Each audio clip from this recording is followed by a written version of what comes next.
الرجيم بسم الله الرحمن الرحيم الحمد لله رب العالمين الصلاة والسلام على أشرف الأنبياء والمرسلين أما بعد فقد قال رسول الله صلى الله عليه وسلم فإذا كانت ليلة الفطر وهي تسمى ليلة الجوائز أعطى الله العاملين أجرهم بغير حساب صدق الله.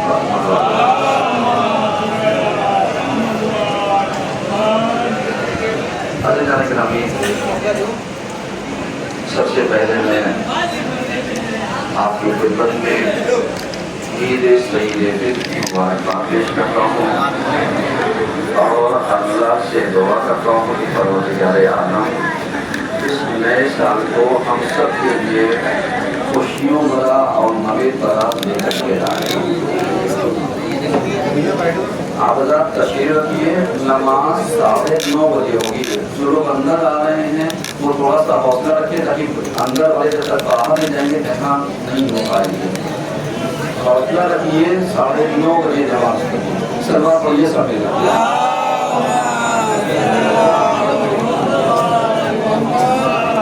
کیونکہ بہرحال خطبے کا سننا اور اس پر عمل کرنا بھی مستحبات میں سے ہے. تو بہرحال پہلے خطبے میں پیغمبر کی حدیث یہ ہے فَإِذَا كَانَتْ لَيْلَةُ الْفِطْرِ کہ جب شب عید آتی ہے وَهِيَ تُسَمَّى لَيْلَةَ الْجَوَائِزِ اور اس شب عید کو لیلۃ الجوائز کہا گیا ہے، یعنی انعام حاصل کرنے کی شب. آت اللہ العاملین اللہ عمل کرنے والوں کو عطا کرتا ہے اجرہم بغیر حساب، بغیر حساب کے اجر دیتا ہے. تو اب ہماری ذمہ داری یہ ہے کہ ہم روز عید میں ان چیزوں کا خیال کریں کہ ہم دیکھیں کہ اللہ ہمیں کتنی نعمتیں دینا چاہتا ہے اور کتنی نعمتیں وہ ہمیں دے گا.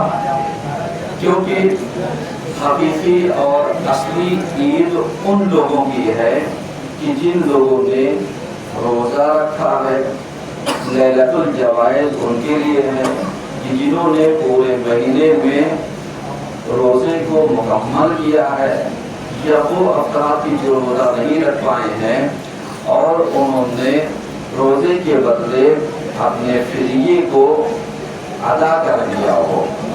اس کے علاوہ یعنی وہ افراد کی جو نماز عید الفطر پڑھنے کے لیے آئے ہیں، نماز عید پڑھنے سے پہلے اور ان کے پاس وقت ہے کہ زوال سے پہلے اپنے اپنے فطرے کو نکال دے. کیونکہ اگر یہ نکالیں گے نہیں تو ان کی نماز بعض روایتوں کی بنیاد پر قبول نہیں ہوگی. کیونکہ فطرہ جو ہے وہ زکوٰۃ البدن ہے، یعنی انسان کے بدن کی زکوٰۃ ہے. آپ اگر صحت چاہتے ہو، سلامتی چاہتے ہو اور صحت یابی چاہتے ہو تو روزہ ادا کر کے ہم نے صحت والی گارنٹی چاہتے ہو تو فطرہ ادا کر کے اس نعمت کو بچائے رکھو. سب بات پر یہ سمجھ جائے.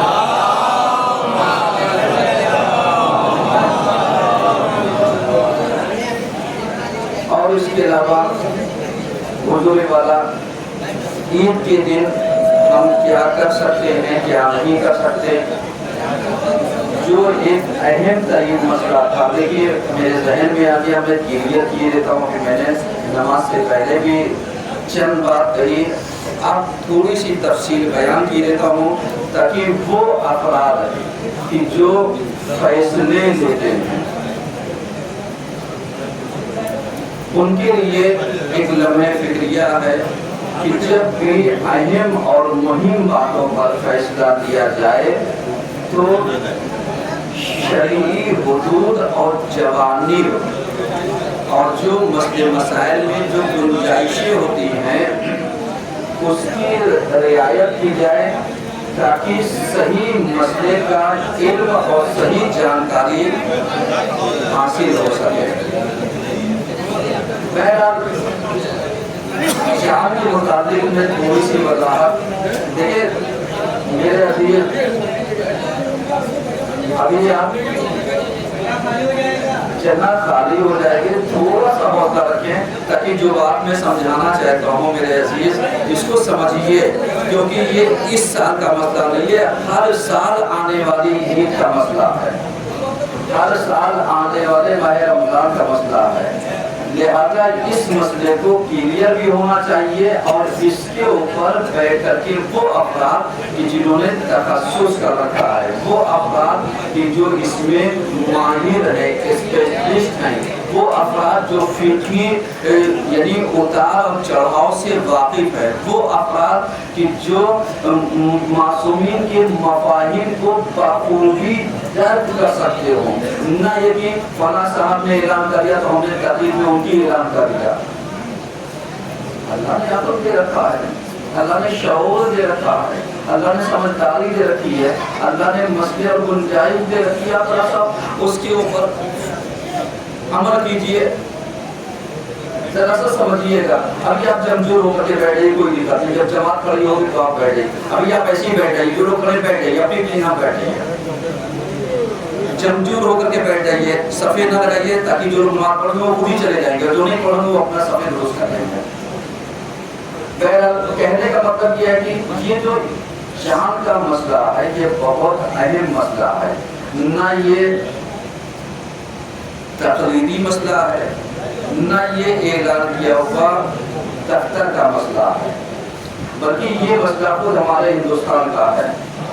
صحیح ہے، اب ہندوستان کے مسئلے کے اوپر علماء کو بیٹھ کر کے گفتگو کرنی چاہیے تھی، کچھ نہیں کرتے، یہ آپس میں کانفرنسنگ کرتے، گفتگو کرتے، اتار چڑھاؤ پر ڈسکشن کرتے، جوانی پر غور و فکر کرتے، اس کے بعد روایتوں کو، گنجائشوں کو، حالات کو، سیٹلائٹوں کو، جو ویب سائٹیں ہیں، جو اس طریقے کی چیزوں سے مدد لیتے، کلیئر ہو جاتا چاند ہوا یا چاند نہیں ہوا ہے۔ اب ایک اہم چیز، بقیہ سارے مسائل آپ جانتے ہیں، بہت سارے افرادوں نے توضیح مسائل کھول کھول کر کے آپ کو سارے مسئلے بیان کر دیے ہیں، کیا کیا مسئلے ہیں، کیا کیا مسئلے نہیں ہیں۔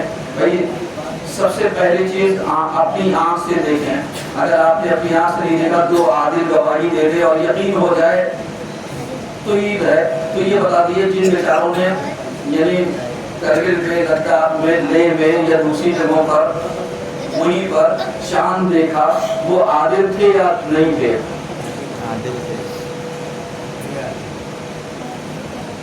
ایک سوال۔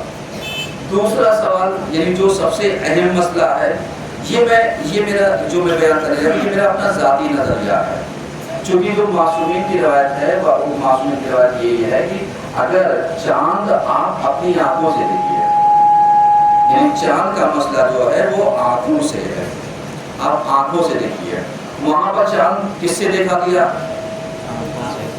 آنکھوں سے دیکھا گیا۔ اس کے بعد امام سے سوال کیا گیا کہ مولا ہمارے یہاں ہمارے شہر میں چاند نہیں ہوا تو میں کیا کروں؟ کہا جاؤ جو اطراف میں افق ملتا ہے اس افق کی بنیاد پر عید ہو جائے گی۔ یہی تو مسئلہ ہے نا۔ اب میں اس کو ذرا سا آپ کو سمپل سے مثال دے کر کے سمجھانا چاہتا ہوں اور مثال دے کر کے واضح کرنا چاہتا ہوں تاکہ آپ اس چیز کو سمجھیے۔ افق کسے کہتے ہیں؟ جیسے بہت سارے افراد نے یہ کہہ دیا کہ صاحب اگر لکھنؤ میں چاند ہو گیا تو اس کا افق دلی والوں سے نہیں ملتا، تو کیا دلی والوں کی عید نہیں ہوتی؟ یا دلی والوں نے دیکھ لیا تو آگے اس کے جو دوسرا اسٹیٹ لگتا ہے پنجاب وغیرہ یا دوسرا وہاں عید نہیں ہوگی؟ یہ اس کے علاوہ اگر کسی نے یو پی میں دیکھ لیا تو معلوم لیا ایم پی والے یا اس کے بعد والے اسٹیٹ میں عید نہیں ہوگی؟ بولیے ہاں تو میں بتا دوں۔ اب اطراف کو سمجھیے ذرا سا، اطراف سے مراد جو معصومین نے بیان کیا ہے اس میں بہت گنجائش ہے۔ گنجائش کا مطلب کیا ہوتا ہے؟ گنجائش کا مطلب یہ ہوتا ہے کہ اس وقت اتنے ملک اور اتنی سرحد بندی نہیں تھی، صحیح ہے، اور اتنے ٹکڑوں میں اس وقت نہیں بٹا ہوا تھا علاقہ جتنا آج بٹا ہوا ہے۔ اب اطراف سے مراد کیا ہوتا ہے؟ اطراف سے مراد میں ایک سوال کرتا ہوں، مثال دے رہا ہوں، جیسے یہ آپ کی مسجد ہے، سمجھا رہا ہوں آپ کو، ایک افق یہ ایک سامنے والا، ایک ادھر اور ایک ادھر، یعنی پورب پچھم اتر دکھن۔ ادھر بالفرض مان لیجیے یہ حصہ ہمارا ہندوستان ملتا ہے، اور اس کے بعد معلوم لیا بنگلہ دیش کا حصہ اس سے ملتا ہے۔ اب چاند اگر اس پٹی پر نظر آیا تو یہ افق کس سے ملے گا؟ ہندوستان اور بنگلہ دیش سے۔ اب اگر چاند اس پٹی پر نظر آیا تو اس کو مان لیجیے، معلوم لیا کہ یہ ہندوستان کا علاقہ ملا، اور اس کے بعد یہ جا کر کے نیپال کے، میں مثال دے رہا ہوں کیونکہ میں جغرافیہ یہ اعتبار سے لے کر کے نہیں بیٹھا ہوں، میں اس کرنے کے لیے مثال دے رہا ہوں، اس کا ملا۔ اب یہ جو علاقہ ملا، یہاں چاند نظر آیا تو کیا یہ افق ان والوں کے لیے ہے؟ نہیں، صحیح ہے نا؟ وہ افق مان لیجیے جیسے معلوم لیا کشمیر کے لیے اور پاکستان کے لیے ہے، وہ والا۔ اب اس پر چاند نظر آیا تو کیا یہ افق مانا جائے گا؟ نہیں، یہ مانا جائے گا؟ نہیں۔ اب وہ افق مثال دے رہا ہوں، معلوم لیا افغانستان اور ایران ملتا ہے، اس پٹی پر چاند دکھا تو اب وہ عید افغانستان والوں کے لیے اور ایران والوں کے ہوگی، تو کیا پاکستان اور ہندوستان والے کے لیے ہوئی؟ افق سمجھ میں آیا کہ چوطرفہ کس پٹی پر کہاں پر؟ اب میرا سوال صرف اتنا سا ہے، یہ جو کرگل ہے، لداخ ہے، لیہ ہے، یہ ہندوستان سے باہر تھا یا باہر نہیں تھا؟ ہمارا افق مل رہا تھا یا نہیں مل رہا تھا؟ افق پر چاند تھا یا نہیں تھا؟ یا جن لوگوں نے اعتراض کیا وہ طے کرتے کہ 100 کلومیٹر میں افق مانا جائے گا نہیں مانا جائے گا؟ جو میں سمجھا وہ میں نے مثال کے ذریعے سمجھا دیا کہ اطراف سے مراد یہ ہے کہ جہاں پر دو جگہوں پر مل جائے اور چاند نظر آ جائے تو وہ افق ادھر کا اور ادھر کا مانا جائے گا۔ سمجھ میں آ رہا ہے؟ تو اگر اس طریقے سے لوگوں نے غور و فکر کر دیا ہوتا تو شاید یہ دقتیں نہ ہوتی، اور اس کے بعد ٹیکنالوجی کی مدد سے جہاں پر ہم یہ بتا سکتے ہیں کہ صاحب چاند اتنے بج کے اتنے منٹ پر چاند گہن لگے گا، سورج گہن لگے گا، تو کیا آج کی ٹیکنالوجی یہ نہیں بتا سکتی چاند کب نکلے گا کب نہیں نکلے گا؟ سمجھ رہے ہیں؟ تو ہمیں ٹیکنالوجی کی مدد لینی چاہیے اور آنکھوں سے دیکھنے کی کوشش کرنی چاہیے، تاکہ ہم روایتوں کو ہم ٹیکنالوجی کی مدد سے عید منائیں جو اللہ نے ہمیں انعام دے رکھا ہے۔ اب آپ سوچئے جن لوگوں نے کل عید منا دی، ان کے ہاتھ میں بھی لڈو، اور جنہوں نے آج منائے ان کے ہاتھ میں لڈو، اور لوگوں نے مذاق میں یہی کہہ دیا کہ ایک عید مناؤ، ایک عید پر ایک عید فری۔ پر آپ بتا نا سلوا تو پڑھیے گا،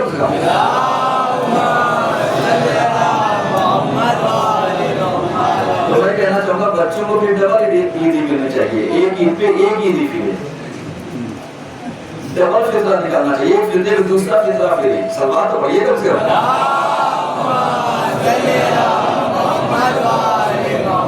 خیر یہ میرے اپنے ایک شوخی ہے، مذاق ہے، تاکہ آپ اس پر تھوڑا سا لطف اندوز ہوں، لیکن کہنے کا مطلب میرے عزیزوں صرف یہ ہے کہ اختلافات چاند کے موقع پر نہیں کرنا چاہیے، اور اس پر ان جوانبوں پر بیٹھ کر کے گزارش میری علماء سے، فقہاء سے، مجتہدین سے، متخصصین سے، جو اسپیشلسٹ ہیں اس کی، ان سے جو ماہر علم فلکیات ہیں، علم نجوم ہیں، ان سے جو ماہر فقہ ہیں، فقاہت ہیں، ان سے، پھر جو مجتہدین اور مراجع کرام ہیں ان سے، اور جو ان کے نائبین اور نوابین ہیں، جو ان کے وکلاء ہیں ان سے، کہ بہرحال ان چیزوں پر توجہ کرنے کی ضرورت ہے، اور عوام سے بھی گزارش یہی ہے کہ آپ علماء کے مسائل میں بیچ میں نہ کودیے۔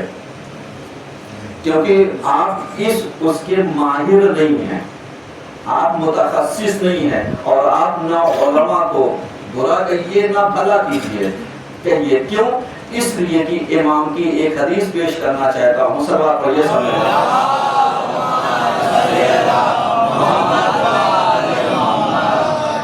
امام سے پوچھا گیا مولا میں نے ایک مسئلہ بیان کر دیا، صحیح ہو گیا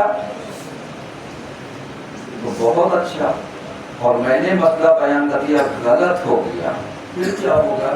کیا میں مسائل بیان کرنا چھوڑ دوں؟ امام نے کہا نہیں، صحیح ہو گیا تو تیرا ثواب دگنا، اور اگر صحیح نہیں ہوا تو تیرا ثواب اکھیرا۔ مولا کیوں؟ کہا تو کوشش کرتا ہے، تو معصوم نہیں ہے، تیرے پاس علم کل نہیں ہے، تیرے پاس عقل کل نہیں ہے، تیرے پاس سمجھ کل نہیں ہے، شعور کل نہیں ہے، تم اجتہاد کرو، بیٹھو، فتوا دو، مسئلہ بیان کرو، اگر غلط ہوگا تو اصلاح کرنے والے ہم موجود ہیں، تو اب اگر جن سے خطا ہوئی ہے اب ان کو بھی برا بھلا نہ کہیے، کیوں؟ اس لیے کہ انہوں نے اپنی کوشش کی اور حتی الامکان سمجھانے کی کوشش کی۔ اب یہ اور بات ہے کہ جوانی پر نظر نہیں تھی، تو اب ایسا نہیں کہ یہ کہیے صاحب انہوں نے سب خراب کرا دی، نہیں، خراب کسی نہیں کرا دیا، بلکہ یہ کہیے کہ ٹھیک ہے انہوں نے اپنے وظیفے پر عمل کیا، اور جن کی نظر دور تک تھی، تیز بھی تھی، انہوں نے اپنے وظیفے پر عمل کیا۔ اب عوام الناس نہ ان کو لڑائے نہ ان کو لڑائے، نہ ان کی محاذ آرائی کرے نہ ان کی محاذ آرائی کرے، بقیہ عوام الناس اگر جو اللہ اور جہالت کی بنیاد پر خاموش ہو جائیں تو بہت سارے اختلافات آٹومیٹک طور پر کیا ہو جائیں گے؟ سلوات کو یہ سمجھیں۔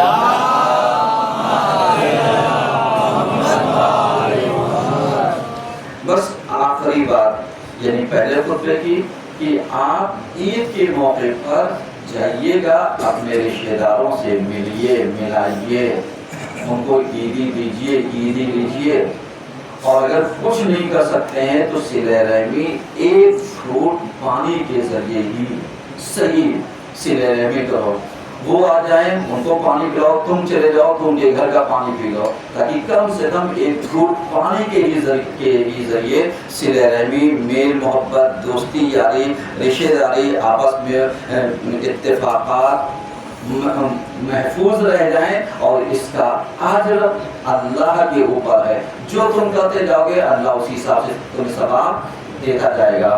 بسم اللہ الرحمن الرحیم، قل اللہ احد اللہ الصمد لم یلد ولم یولد ولم یکن له کفوا احد۔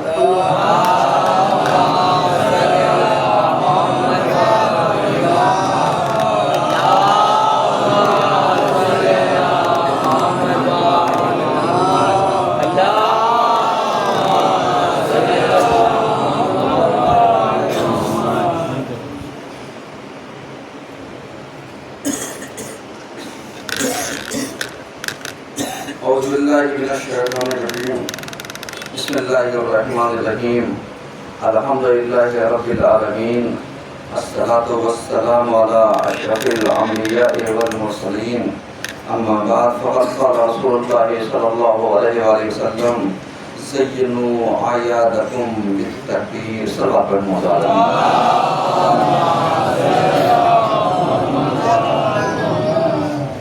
پیغمبر نے ارشاد فرمایا کہ اپنی عیدوں کو زینت بخشو تکبیروں کے ذریعے، اسی لیے آپ نے دیکھا ہوگا نماز سے پہلے جو تکبیر پڑھائی جاتی ہے خصوصی تکبیر ہے، وہ کس کے لیے؟ نماز عیدین کے لیے، اللہ اکبر اللہ اکبر، صحیح ہے نا، جو پڑھائی جاتی ہے بلند آواز سے، تاکہ پتہ چلے عوام کو، فلکیات کو پتہ چلے، فرشتوں کو پتہ چلے، ان کو بلند تکبیروں کے ذریعے، کیونکہ تکبیر کہنے سے، اللہ اکبر کہنے سے فضائیں کھل جاتی ہیں، باب رحمت کھل جاتا ہے، نعمت کھل جاتی ہے، درہائے آسمان کھل جاتے ہیں، اور رحمتوں کا نزول ہونے لگتا ہے، برکتوں کا نزول ہونے لگتا ہے، نعمتوں کے نزول ہونے لگتا ہے، کیونکہ جب ہم نماز عید اللہ کی سرزمین پر ادا کرتے ہیں تو یہ زمین شگوفہ ہو جاتی ہے، یہ زمین اپنے خزانے کو کھول دیتی ہے۔ جب ہم اس پر سجدہ کرتے ہیں زمین کے اوپر تو زمین جو ہوتی ہے وہ گلستہ ہو جاتی ہے، بہاری ہو جاتی ہے، یہ زمین آب سے، خوشبوؤں سے، فصلوں سے یہ بھر جاتی ہے۔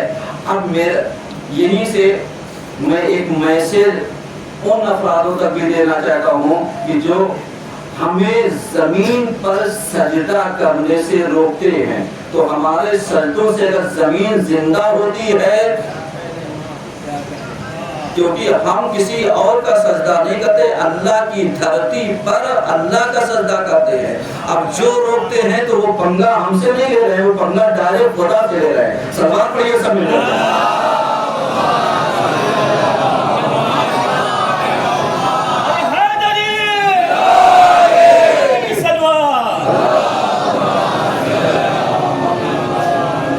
کیونکہ ابھی ایک درپیش جو مسئلہ ہمارے یہاں، دیکھیے یہ باتیں میں اس لیے عرض کر رہا ہوں تاکہ لوگوں کو پتہ چلے کہ جو ہم زمین پر سجدہ کرتے ہیں اس کا فائدہ کیا ملتا ہے۔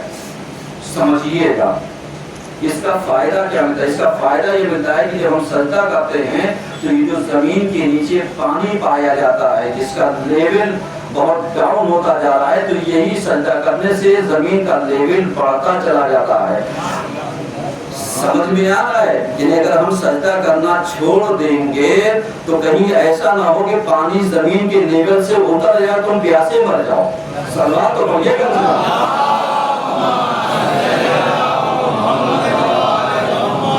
تو ہمارا یہ میسج بہت بڑا ہے۔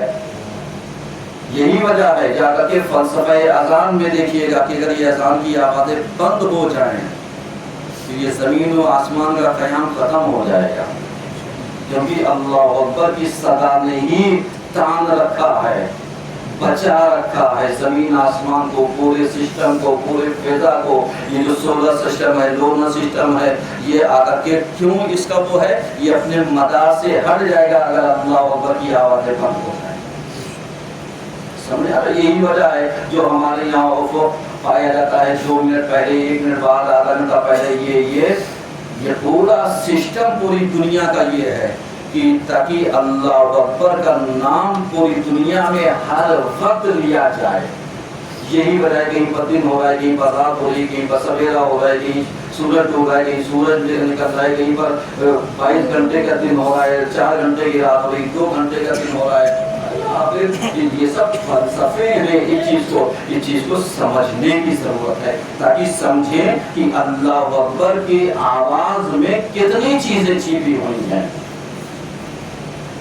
اور اللہ کی دھرتی ہے، اللہ کی سرزمین ہے، اللہ کی یہ زمین ہے، کوئی سجدہ کرنے سے کوئی زمین قبضیہ نہیں لے رہا ہے۔ اب سوال ان لوگوں کے لیے بھی ہے کہ جو ہمیں اس زمین کے اوپر سجدہ کرنے سے روکتے بھی ہیں، اور اگر وہ کلمہ پڑھنے والے ہوں انہیں سوچنا چاہیے کہ اللہ کی سرزمین پر روکنے کا انجام کیا ہوگا۔ کہیں ایسا نہ ہو کہ جو حشر ابرہہ کے ساتھ ہوا تھا،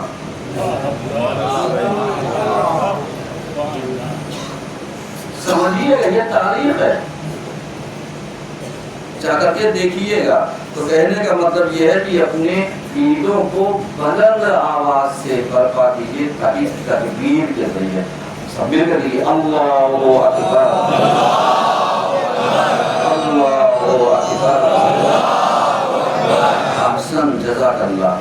سمجھ آ رہا ہے؟ کیونکہ ان فضاؤں سے یہ فضا اسپیس معطر ہوتا ہے، ان جگہوں کی وجہ سے دوسروں کو فیوز اور برکات نصیب ہو گئی۔ سمجھ میں آیا؟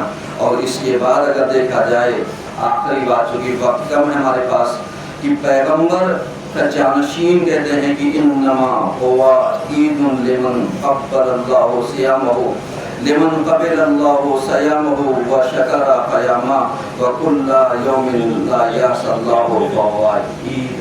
یعنی امام کہتے ہیں کہ عید کا دن ان کے لیے عید ہے کہ جن کی نمازوں کو، جن کے روزوں کو اللہ نے قبول کر لیا ہے، اور جنہوں نے اپنے قیام میں، یہ قیام نماز کا قیام، نماز کے لیے جو ہم پڑھتے ہیں، چاہے قیام اللیل ہو، قیام النہار ہو، یہ جو ہم کھڑے ہوتے ہیں اور اس میں شکر ادا کرتے ہیں، شکر للہ، شکر للہ، الحمدللہ، ہم جو سجدے میں جاتے ہیں کیا کہتے ہیں؟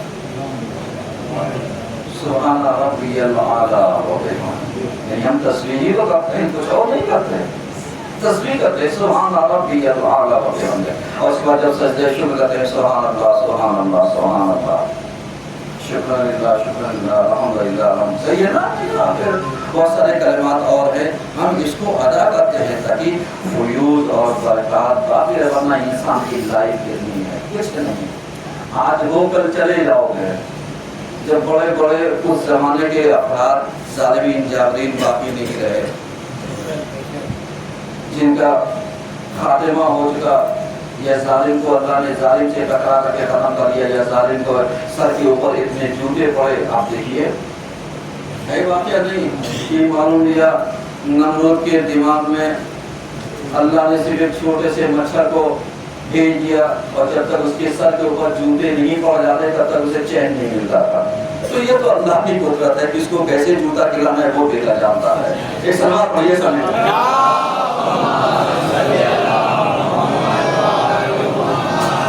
آخری میسج آپ سب کے لیے، محلے والوں کے لیے، پرشاسن کے لیے، کہ میں شکریہ ادا کرتا ہوں محلے والوں کا، جنہوں نے ساتھ دیا اور جنہوں نے نہیں دیا ان کا بھی شکریہ ادا کرنا چاہتا ہوں کہ جو تمہارے دامن میں تھا وہ تم نے کیا، اور جو تمہارے دامن میں نہیں تھا وہ بھی تم نے کیا، اور پرشاسن کا شکریہ کہ آپ نے اپنی ڈیوٹی نبھائی تاکہ ہم نماز ادا کر سکیں اور بہتر طریقے سے ادا کر سکیں۔ تو بہرحال اس عید کے موقع پر امن و امان کا، اپنے ہندوستان میں صلح کا، سلامتی کا، امن کا، شانتی کا میسج دیا جاتا ہے، اور اللہ سے دعا کی جاتی ہے کہ پروردگار عالم ہمارے اس ہندوستان کو نظر بد کرنے سے محفوظ فرمائے، اور مومنین کے درمیان بھائی چارہ، میل محبت، اخوت، برادری، برابری، مساوات، اس سب کو برقرار رکھے، ہمارے روزوں کو، ہماری عبادتوں کو قبول فرمائے،